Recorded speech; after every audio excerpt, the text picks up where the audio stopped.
ರಾಘವೇಂದ್ರಾಯ ನಮಃ. ವಿಡಿಯೋ ನೋಡ್ತಿರೋ ಪ್ರತಿಯೊಬ್ಬರಿಗೂ ನನ್ನ ನಮಸ್ಕಾರಗಳನ್ನ ತಿಳಿಸ್ತಾ, ನಿನ್ನೆ ಒಬ್ರು ಕೇಳಿದ್ರು ಯಾಕಕ್ಕ ಇವತ್ತು ವಿಡಿಯೋ ಅಪ್ಲೋಡ್ ಮಾಡಿಲ್ಲ, ಚೆನ್ನಾಗಿದ್ದೀರಾ ನೀವು ಅಂತ. ನಾನು ರಾಯರ ದಯೆಯಿಂದ, ರಾಯರ ಕರುಣಾ ದೃಷ್ಟಿಯಿಂದ, ರಾಯರ ಅನುಗ್ರಹದಿಂದ ಇನ್ನು ಏನು ಹೇಳಿದ್ರು ಸಾಲದು, ತುಂಬ ಚೆನ್ನಾಗಿದ್ದೀನಿ. ವಿಡಿಯೋ ರಾಯರ ಅಪ್ಪಣೆ ಕೊಟ್ಟರೆ ಮಾತ್ರ ನಾನು ಮಾಡೋದು. ಈ ಯೂಟ್ಯೂಬ್ ಅನ್ನೋ ಕೆಲಸ ರಾಯರು ಕೊಟ್ಟಿರೋದು, ಅದನ್ನು ನಾನೊಂದು ಸೇವೆ ಆಗಿ ಮಾಡ್ತಿದ್ದೀನಿ ಅಷ್ಟೇ. ಆ್ಯಕ್ಚುಲಿ ಇಲ್ಲಿ ಹೇಗೆ ಮಾಡಬೇಕು ಅನ್ನೋದು ನನಗೆ ಕರೆಕ್ಟಾಗಿ ಮೊದಲು ಗೊತ್ತಿರಲಿಲ್ಲ. ಇವಾಗ ನೀಟಾಗಿ ತಿಳ್ಕೊಂಡು ವಿಡಿಯೋಸ್ಗಳೆಲ್ಲ ಮಾಡಿ ಅಪ್ಲೋಡ್ ಮಾಡ್ತೀನಿ. ರಾಯರು ನನಗೇನಾದರೂ ಕೆಲಸ ಕೊಟ್ಟು ಇದನ್ನು ಮಾಡು ಅಂತ ಹೇಳಿದ ದಿನ ಮಾಡ್ತೀನಿ, ಇಲ್ಲಾಂದರೆ ಮಾಡಲ್ಲ. ಆ ಕಾರಣಕ್ಕೆ ಮಾಡಿರಲಿಲ್ಲ ಅಷ್ಟೇ. ಗುರುವಾರ ಮಾತ್ರ ಅಂತ ಅಲ್ಲ, ಬುಧವಾರ ಕೂಡ ನಾನು ರಾಯರಿಗೆ ವಿಶೇಷವಾಗಿ ಸೇವೆನ ಸಲ್ಲಿಸ್ತೀನಿ. ಹೇಗೆ ಅಂತ ಅಂದರೆ, ಗುರುವಾರದ ಪೂಜೆಗೆ ಇಡೀ ದೇವ್ರ ಮನೆನ ಕ್ಲೀನ್ ಮಾಡ್ಕೊಳ್ತೀನಿ ಪ್ರತಿ ಬುಧವಾರ. ತುಂಬ ಟೈಮ್ ಬೇಕು, ಮಿನಿಮಮ್ ಒಂದು 3 hours ಆದರೂ ಬೇಕು. ಕೆಲವು ಗಾಜಂದು ಫೋಟೋಸ್ಗಳಿರುತ್ತೆ, ದೇವ್ರದ್ದು ವಿಗ್ರಹಗಳನ್ನ ತೊಳಿಬೇಕು, ರಾಯರ ಬಟ್ಟೆಗಳನ್ನ ತೊಳಿಬೇಕು. ಅಷ್ಟು ಮಾತ್ರ ಅಲ್ಲ, ರಾಯರ ಪಾತ್ರೆಗಳನ್ನೆಲ್ಲ ತೊಳಿಬೇಕು. ಅಷ್ಟಲ್ಲದೆ ಅವತ್ತು ದೇವ್ರ ಮನೆಯೆಲ್ಲ ಕ್ಲೀನ್ ಮಾಡೋದ್ರ ಜೊತೆಗೆ ರಾಯರಿಗೆ ಗಂಧ ಇಟ್ಟು, ಬೇರೆ ದೇವ್ರಿಗೆಲ್ಲ ಕುಂಕುಮ ಗಂಧ ಇಟ್ಟು, ಗೆಜ್ಜಸ್ತ್ರ ಎಲ್ಲ ಹಾಕಿ ಮತ್ತೆ ಬುಧವಾರದ ದಿನದ ಸೇವೆ ಸಲ್ಲಿಸ್ಬೇಕು. ಇಷ್ಟೆಲ್ಲ ಸಮಯ ನನಗೆ ಬೇಕಾಗಿರೋದ್ರಿಂದ ಲೇಟಾಗಿದ್ದರೆ ನಾನು ಏನಾದರೂ ಮನೆಯವ್ರಿಗೆ ಅಡುಗೆ ತಿಂಡಿ ಮಾಡ್ಕೊಡೋದಕ್ಕೆ ತೊಂದರೆ ಆಗ್ಬಿಡುತ್ತೆ ಅಂತ ಹೇಳಿ ಬುಧವಾರ ಕೂಡ ನಾನು ಬೇಗ ಹೇಳ್ತೀನಿ. ನಾನು ಹೇಳ್ತೀನಿ ಅನ್ನೋದಕ್ಕಿಂತ ಹೆಚ್ಚಾಗಿ ನನ್ನ ಕೈಲಿ ರಾಯರು ಮಾಡಿಸ್ತಾರೆ ಅಂತ ಹೇಳ್ಕೊಳ್ಳೋದಕ್ಕೆ ಇಷ್ಟಪಡ್ತೀನಿ. ಎದ್ದು ಸೇವೆನ ಸಲ್ಲಿಸಿರ್ತೀನಿ. ಅವತ್ತಿನ ದಿನ ನನಗೇನಾದರೂ ಸರಿ ವಿಶೇಷವಾಗಿ ಒಂದು ಅನುಭವ ಆಗುತ್ತೆ, ಏನೋ ಒಂದು ರಾಯರು ನನಗೆ ಕೊಡ್ತಾರೆ. ಹೀಗೆ ಕೊಡ್ತಿರುವಂತಹ ರಾಯರು ನನಗೆ 2 ಬುಧವಾರ ಅದನ್ನು ಪರೀಕ್ಷೆ ಅನ್ಕೋಬೇಕು, ರಾಯರು ಕೊಟ್ಟಿದ್ದು ನೋವು ಅಂತ ತಗೋಬೇಕು ಗೊತ್ತಿಲ್ಲ. ಆದರೆ ಏನೇ ಆಗಲಿ ಅದು ರಾಯರಿಂದ ಅಂತ ನಾನು ತುಂಬ ಅಚಲವಾಗಿ ನಂಬಿರೋದ್ರಿಂದ ಅದೇನೇ ಆದರೂ ಸರಿ ಅದನ್ನು ರಾಯರಿಗೆ ಅರ್ಪಿಸ್ತೀನಿ. ಒಳ್ಳೇದಾದರೂ ಸರಿ, ದುಃಖ ಆದರೂ ಸರಿ, ನೋವಾದರೂ ಸರಿ, ಅದನ್ನು ರಾಯರ ಪಾದಕ್ಕೆ ಅರ್ಪಣೆ ಮಾಡ್ತೀನಿ. ಇದು ನೀನು ಕೊಟ್ಟಿದ್ದು, ತಗೋ ನಿನ್ಗೇನೆ ಅಂತ ಹೇಳಿ ಕೊಟ್ಟು ಅವ್ರಿಗೊಂದು ಥ್ಯಾಂಕ್ಸ್ ಕೂಡ ಹೇಳ್ತೀನಿ ರಾಯರಿಗೆ. ರಾಯರ್ ಸೇವೆಗೆ ಅಂತ ರೆಡಿಯಾಗಿದ್ದಾಗ ಮೊದಲು ಬುಧವಾರ ನನಗೆ ಕೊಟ್ಟಿದ್ದಂತಹ ಪರೀಕ್ಷೆ ಬಗ್ಗೆ ಹೇಳ್ತೀನಿ. ಏನಂದರೆ, ನಮ್ಮ ಮನೆಯವರು ಪೂಜೆಗೆ ಬರ್ತಿರ್ಲಿಲ್ಲ. ನಂಗೆ ಪೂಜೆಗೆ ಏನು ಬೇಕೋ ಅದನ್ನೆಲ್ಲ ತೊಗೊಂಡವರು, ಕರ್ಕೊಂಡು ಹೋಗಿ ಅಂದರೆ ಕರ್ಕೊಂಡು ಹೋಗೋರು. ನಾನು ಏನು ತೊಗೊಂಡ್ರು ಏನೂ ಕೂಡ ಮಾತಾಡ್ತಿರ್ಲಿಲ್ಲ. ಪೂಜೆಗೆ ಬಂದು ಕೂತ್ಕೊಳ್ಳಿ, ನಿಮಗೂ ಹೆಲ್ತ್ ಇಶ್ಯೂಸ್ ಇದೆ, ಸರಿಯಾಗುತ್ತೆ ಅಂದರೆ ಮಾತ್ರ ಬರ್ತಿರ್ಲಿಲ್ಲ. ಆಮೇಲೆ ನಾನು ರಾಯರಿಗೆ ಹೇಳ್ತಿದ್ದೆ, ನನ್ನ ಮಗಳು ನನ್ನ ಮನೆಯವರು ಇಬ್ಬರು ಕೂತ್ಕೊಂಡ್ರೆ ಎಷ್ಟು ಚೆನ್ನಾಗಿರುತ್ತಲ್ವ ಪೂಜೆಗೆ, ಇದನ್ನೆಲ್ಲ ನೋಡೋದಕ್ಕೆ ಎಷ್ಟು ಚೆನ್ನಾಗಿರುತ್ತೆ, ನಿಮ್ಮನ್ನು ಒಂಥರ ದೇವಲೋಕನೇ ನೋಡ್ದಂಗೆ ಆಗುತ್ತೆ. ಬಟ್ ಇವರಿಬ್ಬರು ಬರಲ್ಲ ಅಂತಾರಲ್ಲ, ನಮ್ಮ ಮನೆಯವ್ರಿಗೂ ಕೂಡ ಹೆಲ್ತ್ ಇಶ್ಯೂಸ್ ಇದೆ ಅಂತ ಕೇಳ್ಕೊಳ್ತಾನೆ ಇದ್ದೆ ರಾಯರ ಹತ್ರ. ಅವಾಗವಾಗ ರಾಯರು ಆಶೀರ್ವಾದ ಮಾಡೋರು. ರಾಯರಿಗೆ ಸಮಯ ಬೇಕು ಏನೇ ಒಂದು ಬದಲಾವಣೆ ಮಾಡಬೇಕಂತ ಅಂದ್ರೂ. ಆಮೇಲೆ ಅವರೇ ಬಂದು ಪೂಜೆ ಕೂತ್ಕೊಳ್ಳೋದಕ್ಕೆ ಶುರು ಮಾಡಿಕೊಂಡ್ರು. ಅವ್ರಿಗೂ ಕೂಡ ಆರೋಗ್ಯದ್ದು ಏನು ಸಮಸ್ಯೆ ಇತ್ತು ಅದೆಲ್ಲ ಸರಿ ಆಯಿತು. ಫಸ್ಟು ಒಂದೊಂದ್ಸಲ ರಾಯರು ಏನು ಮಾಡ್ತಾರೆ ಗೊತ್ತಾ, ಎಮರ್ಜೆನ್ಸಿ ನಮಗೇನೋ ಒಂದು ಬೇಕಾಗಿದೆ ಅಂದಾಗ ಅದನ್ನು ಕೊಡ್ತಾರೆ. ಅದನ್ನು ಕೊಟ್ಟ ಮೇಲೆ ನಮ್ಮ ಕೈಲಿ ಸೇವೆ ಕೂಡ ಮಾಡಿಸ್ತಾರೆ. ನಮ್ಮನೆಯವರು ವಿಷಯದಲ್ಲೂ ಹಾಗೆ ಆಗಿದ್ದು. ಅವ್ರಿಗೆ ತುಂಬಾ ಹೆಲ್ತ್ ಇಶ್ಯೂಸ್ ಇತ್ತು. ಆಮೇಲೆ ಅದು ಸರಿ ಆದಮೇಲೆ ಅವರೇ ಬಂದು ರಾಯರ ಸೇವೆನ ಮಾಡ್ತಾ ಇದ್ದಾರೆ. ಇವಾಗ ಮನೇಲಿ ಅವರೇ ಅಭಿಷೇಕ ಕೂಡ ಮಾಡೋದು. ಹೀಗಿರುವಾಗ ಬುಧವಾರ ಹೋಗಿ ನಾನು ನಮ್ಮ ಮನೆಯವರು ಏನು ಬೇಕು ಗುರುವಾರದ ಪೂಜೆಗೆ ಎಲ್ಲನೂ ತೊಗೊಂಡು ಬಂದು ಎಲ್ಲ ಜೋಡಿಸಿಕೊಂಡೆ. ಊಟ ಎಲ್ಲ ಆಯಿತು. ಇನ್ನೇನು ನಿದ್ದೆ ಮಾಡಬೇಕು ಆ ಸಮಯಕ್ಕೆ ಮನೇಲಿ ಜೋರು ಜಗಳ ಶುರುವಾಯಿತು. ವಿನಾಕಾರಣ ಜಗಳ. ನಿಜವಾಗ್ಲೂ ಅದನ್ನು ನಾನು ಪರೀಕ್ಷೆ ಅಂತಲೇ ಇವತ್ತಿಗೂ ಕೂಡ ಅಂದ್ಕೊಳ್ತೀನಿ. ಸಿಕ್ಕಾಪಟ್ಟೆ ಜಗಳ. ನಿಜವಾಗ್ಲೂ ಆ ಪೊಸಿಷನಲ್ಲಿ ಬೇರೆ ಯಾರು ಇದ್ದಿದ್ರೆ ರಾಯರಿಗೆ ಪೂಜೆ ಮಾಡೋದು ಬೇಡ ಬಿಡು ಈ ಗುರುವಾರ ಅಂತ ಕ್ಯಾನ್ಸಲ್ ಮಾಡಿಬಿಡೋರು. ಅಷ್ಟರ ಮಟ್ಟಿಗೆ ಜಗಳ ಅದು ಬೇರೆ ಲೆವೆಲ್ಗೆ ಹೊಟ್ಟೋಯ್ತು. ಸರಿ, ನಾನು ತುಂಬ ದುಃಖ ಪಟ್ಕೊಂಡೆ. ನನ್ನ ಮಗಳಿಗೂ ಹೇಳಿದೆ, ನೀನೇನು ನೊಂದ್ಕೋಬೇಡ, ಸರಿಯಾಗುತ್ತೆ. ಯಾಕೆ ಈ ಥರ ಆಯಿತು ನನಗೂ ಕೂಡ ಗೊತ್ತಿಲ್ಲ, ಬಟ್ ರಾಯರಿದ್ದಾರೆ, ಸೊ ಮಲ್ಕೊಂಡೇನು ಅಂತ ಹೇಳಿ ನಾನು ಕೂಡ ನಿದ್ದೆ ಮಾಡಿದೆ. ತುಂಬ ಅಂದರೆ ಹೇಳ್ಕೊಳಕ್ಕೆ ಅಸಾಧ್ಯವಾದಂತಹ ದುಃಖ. ಬಟ್ ನಾಳೆ ಬೆಳಗ್ಗೆ ರಾಯರಿಗೆ ಪೂಜೆ ಸಲ್ಲಿಸಲೇಬೇಕು. ಎಲ್ಲ ಕೂಡ ರೆಡಿ ಮಾಡ್ಕೊಂಡಿದ್ದೀನಿ. ನಾನು ಬೆಳಿಗ್ಗೆ ಎದ್ದೆ, ಮಾಮೂಲಿ ಅಯ್ಯೋ ಇದೆಲ್ಲ ಇದ್ದಿದ್ದೆ, ನಾನು ರಾಯರನ್ನ ನಂಬಿದ್ದೀನಿ, ಇದೇನೇ ಆದರೂ ಅವರಿಂದ ಅಂತ ಅಂದ್ಕೊಳ್ಳೋಣ, ಅವ್ರ ಸೇವೆ ಮುಂದುವರ್ಸೋಣ ಅಂತ ಹೇಳಿ ಸೇವೆಗೆ ಎಲ್ಲ ರೆಡಿ ಮಾಡಿಕೊಂಡೆ. ಮನ್ಸಲ್ಲಿ ಅನ್ನಿಸ್ತಿತ್ತು ಇವತ್ತು ಅವ್ರನ್ನ ಎಬ್ಬಿಸ್ಬಾರ್ದು, ಅವರಾಗೆ ಎದ್ದು ಬಂದರೆ ಪೂಜೆ ಕೂತ್ಕೊಳ್ಳಿ, ಇಲ್ಲಾಂದರೆ ನಾನು ಎಬ್ಸೋದು ಬೇಡ ಅಂತ ಹೇಳಿ ನನ್ನ ಮನಸ್ಸಲ್ಲಿ ಅಂದ್ಕೊಂಡು ಎಲ್ಲ ರೆಡಿ ಮಾಡ್ತಿದ್ದೆ. ರಾಯರನ್ನ ಕೇಳಿದೆ, ಎಬ್ಬಿಸ್ಲೋ ಬೇಡವೋ ರಾಯಪ್ಪ ಅವ್ರನ್ನ ಅಂತ ಅಂದಾಗ ರಾಯರು ನನಗೆ ಹೂ ಪ್ರಸಾದದ ಮೂಲಕ ಆಶೀರ್ವಾದ ಮಾಡಿದ್ರು.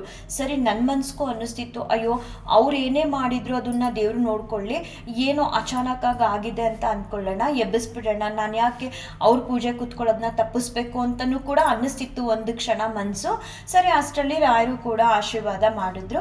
ಆಮೇಲೆ ನಾನು ಎಬ್ಬಿಸ್ದೆ, ಈ ಥರ ಪೂಜೆಗೆಲ್ಲ ರೆಡಿ ಆಗಿದೆ, ಎದ್ದು ಬನ್ನಿ ಅಂತ. ಆಮೇಲೆ ಅವರು ಕೂಡ ಎದ್ದು ಬಂದರು.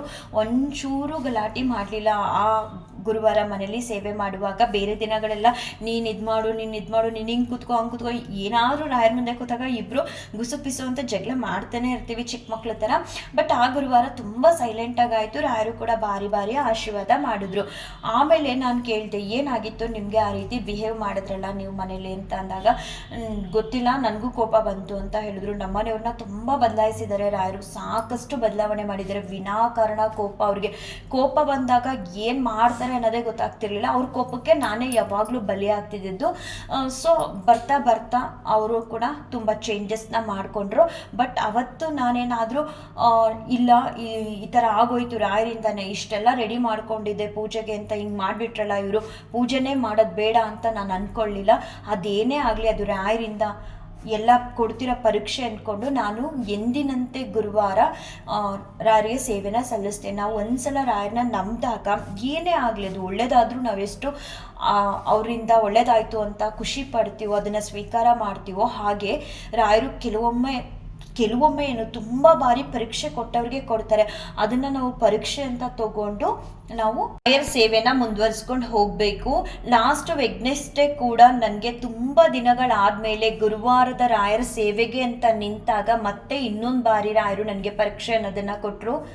ನಾನು ಅದರಲ್ಲಿ ಸೋತ್ನೋ ಗೆದ್ನೋ ಗೊತ್ತಿಲ್ಲ, ಆದರೆ ಆ ಘಟನೆ ನನ್ನನ್ನು ತುಂಬ ಕುಗ್ಗಿಸ್ತು, ತುಂಬ ದುಃಖ ಅನ್ನೋದನ್ನು ತರಿಸ್ತು.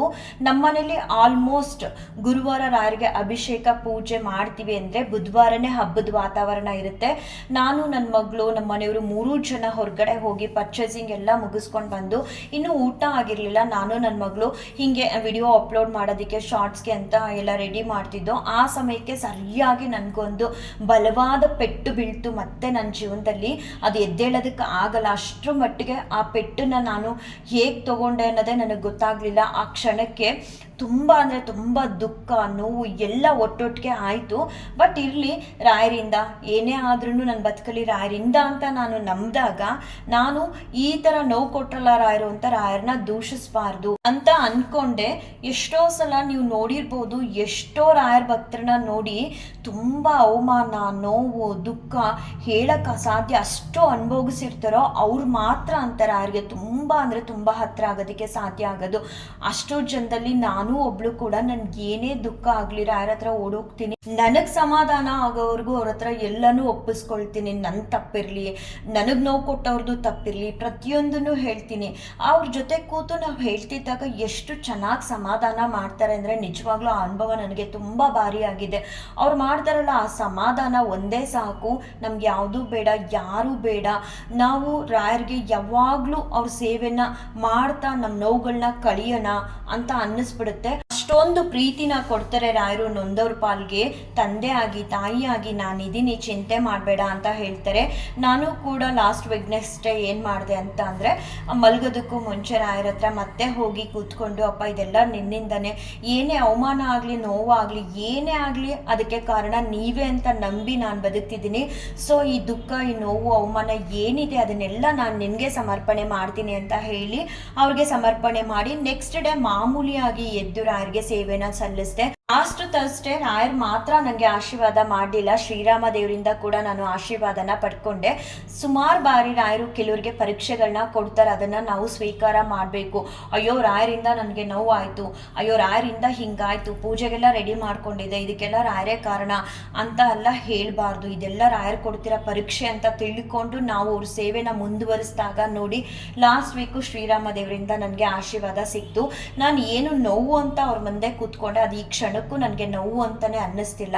ಯಾಕಂದ್ರೆ ಆ ರೀತಿ ಮನಸ್ಥಿತಿನ ರಾಯರು ನಮಗೆ ಕೊಡ್ತಾರೆ.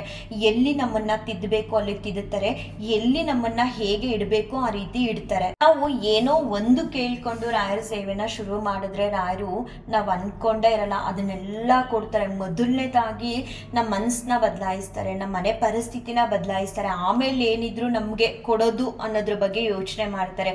ಫಸ್ಟೇ ನಾವು ಕೇಳಿದ್ದನ್ನು ಯಾವುದನ್ನು ಕೊಡಲ್ಲ. ಮೊದಲು ನಮ್ಮ ಮನಸ್ಸು, ನಮ್ಮ ನಮ್ಮ ಮನೆ ಪರಿಸ್ಥಿತಿನ ರಾಯರು ಯಾರೆಲ್ಲ ಪೂಜಿಸ್ತಿದ್ದೀರೋ ನೀವು ಬೇಕಾದ್ರೆ ಅಬ್ಸರ್ವ್ ಮಾಡಿ, ನಿಮ್ಮ ಮನಸ್ಸಲ್ಲಿ ಬದಲಾವಣೆ ಅನ್ನೋದನ್ನ ಮಾಡ್ತಾರೆ. ಆಮೇಲೆ ನಿಮ್ಮ ಮನೇಲಿ ಬದಲಾವಣೆ ಅನ್ನೋದನ್ನ ಮಾಡ್ತಾರೆ. ಆಮೇಲೆ ನೀವೇನು ಕೇಳ್ಕೊಳ್ತೀರೋ ಅದನ್ನೆಲ್ಲ ಕೊಡ್ತಾ ಬರ್ತಾರೆ ರಾಯರು. ತಾಳ್ಮೆ ಅನ್ನೋದು ಇರಬೇಕು. ತುಂಬ ಅಂದರೆ ತುಂಬ ನೊಂದಿದ್ದೀನಿ ನಿಜವಾಗ್ಲೂ ರಾಯರು. ನಾನು ಯಾವಾಗ ಹೋದ್ರು ರಾಯರ ಹತ್ರ ನನ್ನನ್ನು ಬರಿಗೈಯಿಂದ ಕಳಿಸಲ್ಲ, ನಂಗೆ ಆಶೀರ್ವಾದ ಮಾಡೇ ಕಳಿಸ್ತಾರೆ.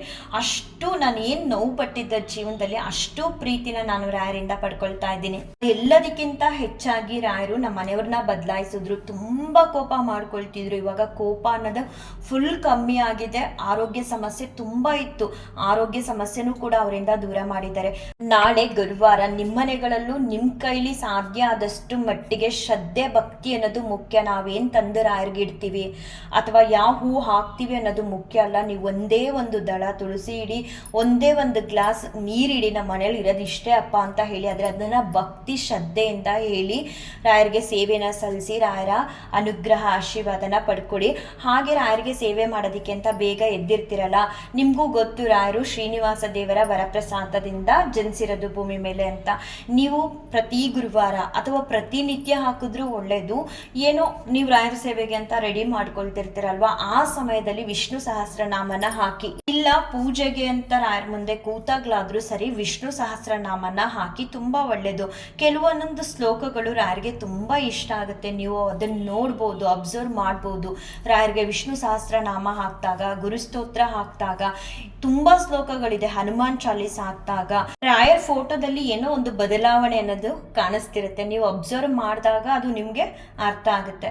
ಬಟ್ ಗುರುವಾರ ಮಾತ್ರ ವಿಷ್ಣು ಸಹಸ್ರನಾಮ ಮತ್ತು ಗುರುಸ್ತೋತ್ರ ಹಾಗೆ ಹನುಮಾನ್ ಚಾಲೀಸ್ನ ಹಾಕಿ ಪೂಜಿಸಿ ರಾಯರ ಅನುಗ್ರಹನ ಎಲ್ಲರೂ ಕೂಡ ಪಡ್ಕೊಳ್ಳಿ ಅಂತ ನಾನು ರಾಯರ ಹತ್ರ ಬೇಡ್ಕೊಳ್ತೀನಿ.